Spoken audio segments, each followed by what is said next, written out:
La dématérialisation du contrat s'est banalisée dans les années 2000 et la loi en accepte la valeur à deux conditions.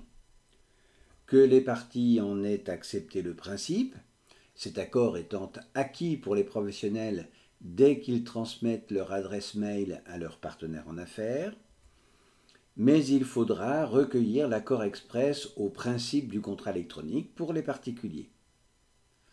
Ensuite, le Code civil accorde autant de valeur à l'écrit électronique qu'à son équivalent papier, en tant que preuve du contrat, à la condition qu'on puisse identifier la personne qui l'a rédigé et qu'il soit émis dans un format qui garantisse que son contenu ne puisse être modifié.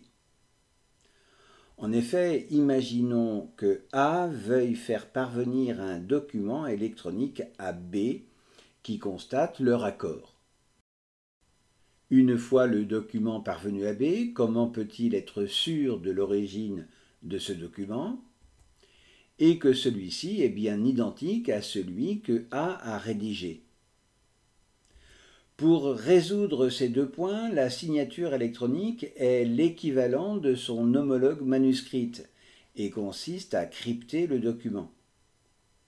La personne qui émet le document électronique, qui en sera considérée comme l'auteur, devra posséder un certificat d'identité intégré comme une métadonnée à celui-ci et qui atteste qu'il en est bien à l'origine. Enfin, il sera inséré dans le document original une copie cryptée de celui-ci, réalisée grâce à une clé de chiffrement privé, une sorte de mot de passe privatif, et grâce à une clé publique, un mot de passe partagé, le destinataire pourra s'assurer que le document n'a pas été modifié. En effet, son ordinateur cryptera le document et comparera les deux versions chiffrées. Et comme les chiffrements ne peuvent donner qu'un seul et unique résultat, si les deux sont identiques, c'est que le document est bien conforme à l'original. C'est donc la combinaison du certificat et du chiffrement intégré au document original qui crée la signature électronique. Comme ce système est onéreux car il repose sur des systèmes d'abonnement auprès de prestataires indépendants agréés par l'État, des documents comme des fichiers PDF sont couramment admis car ils remplissent pour les utilisateurs moyens les deux objectifs. Leur auteur peut être identifié grâce au code source et le document est peu facilement modifiable.